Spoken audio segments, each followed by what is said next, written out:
कहते हैं कि एक समय की बात है, अंतर्वेदी में एक माली रहता था। अंतर्वेदी क्या है?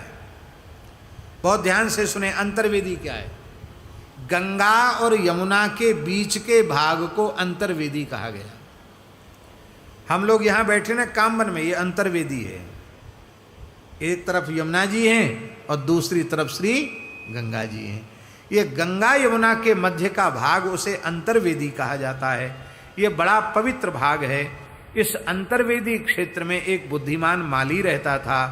उस माली का नाम रवि था।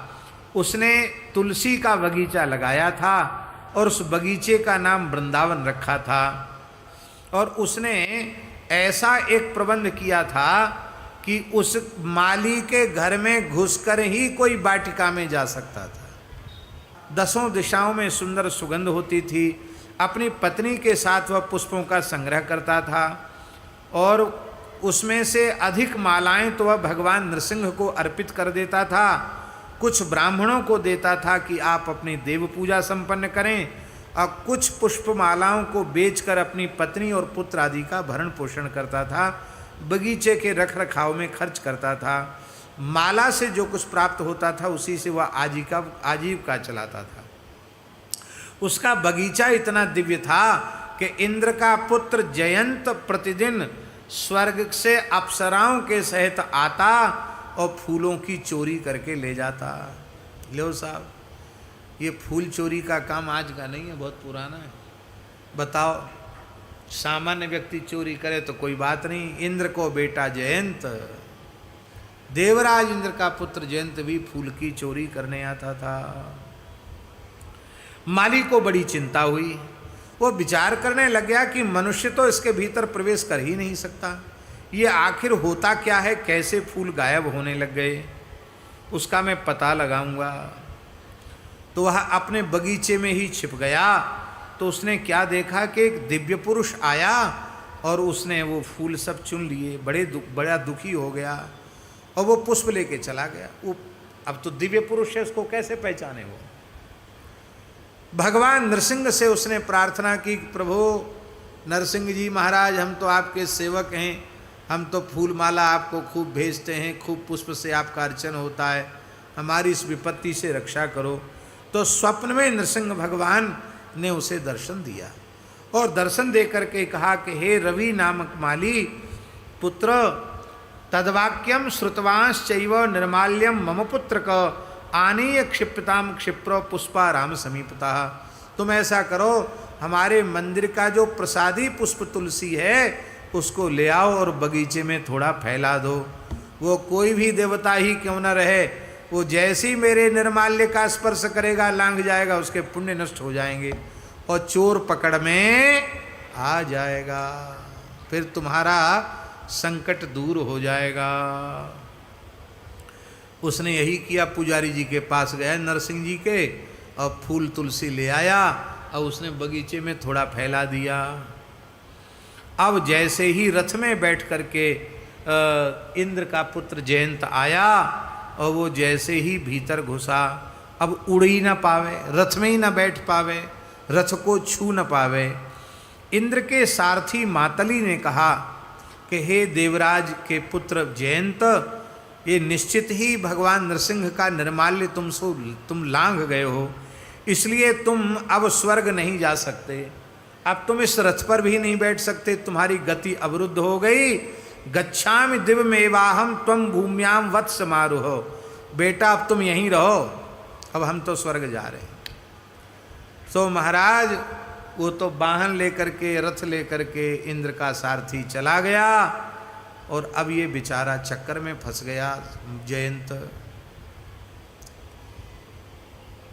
तब उसने कहा कि अरे सारथी जी, हमको इसी विपत्ति में छोड़ के जा रहे हो, हमारा कुछ समाधान तो करके जाओ। बोले समाधान यही है कि परशुराम जी कुरुक्षेत्र में यज्ञ कर रहे हैं।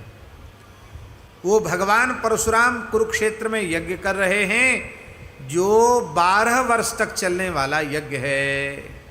राम सत्रे कुरुक्षेत्रे द्वादशाब्दे तु नित्यशः जुजोच्छिष्टापनयनं कृत्वा तुम शुद्धि में शशि तुम उस यज्ञ में चले जाओ और 12 वर्ष तक उस यज्ञ में जो ब्राह्मण पधारे हैं उनके चरण धो, उनकी जूठी पत्तल उठाओ, जूठन साफ करो, वहां झाड़ू लगाओ 12 साल तक। तब नृसिंह भगवान के निर्माल्य को लांघने का जो पाप है वो नष्ट होगा। अब महाराज जयंत आया कुरुक्षेत्र में सरस्वती नदी के तट पर परशुराम जी के यज्ञ में 12 वर्ष तक जूठन साफ करी जयंत ने, ब्राह्मणों की जूठी पत्तल उठाई। ब्राह्मणों ने देखा ये कौन व्यक्ति है जो लगातार हमारी पत्तलें उठाता है, यहाँ झाड़ू लगाता, सफाई करता, चौका बर्तन करता है, ये कौन व्यक्ति है। तो ब्राह्मणों ने पूछा कि महाभाग तुम कौन हो, तुम हमारे यज्ञ में भोजन तो करते नहीं हो पर सेवा बहुत करते हो। उसने कहा महाराज मैं देवराज इंद्र का पुत्र जयंत हूँ, अपने पाप के प्रायश्चित्त के लिए यहाँ सेवा कर रहा हूँ। भगवान नृसिंह का निर्माल्य में लांघ गया, उसी कारण से मुझे ये विपत्ति आई है। तो तस्मात् त्वमपि भूपाल ब्राह्मणोच्छिष्ट मादरात्, इसलिए हे नारजी ने कहा हे शांतनु, तुमने भी भगवान नृसिंह का निर्माल्य लांघ लिया है, इसलिए तुमको भी यही प्रायश्चित है, 12 वर्ष तक ब्राह्मणों की जूठन उठाओ, इसी से तुम्हारे पाप नष्ट हो जाएंगे। और महाराज जी ब्राह्मणेभ्यः परम नास्ति सर्व पाप हरम परम, नृसिंह पुराण में नारद जी का वचन है।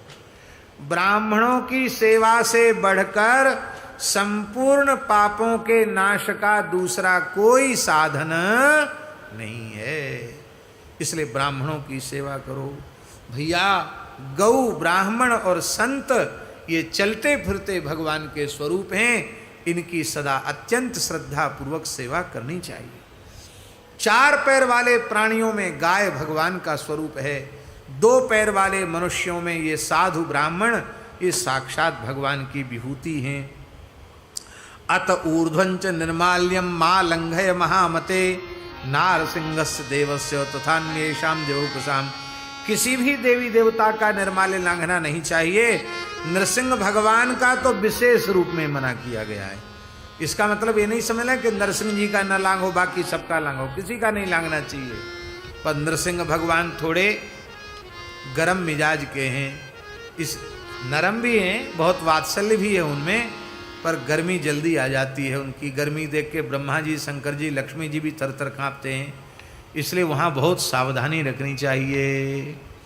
बोलो श्री नृसिंह भगवान की जय। 12 वर्ष तक राजर्षि शांतनु ने ब्राह्मणों की जूठन साफ की, इसके बाद वो देवताओं के द्वारा प्रदत्त रथ में विराजमान हो पाए। इसलिए जो पवित्र होकर के संतों की ब्राह्मणों की जूठन साफ करता है और उसे महाराज जी लिखा है कि ब्राह्मणों की भक्ति पूर्वक जूठन साफ करने वाले को स्वर्ग में निवास प्राप्त होता है, पाप बंधनों से मुक्त हो जाता है, गोदान का पुण्य उसे प्राप्त हो जाता है।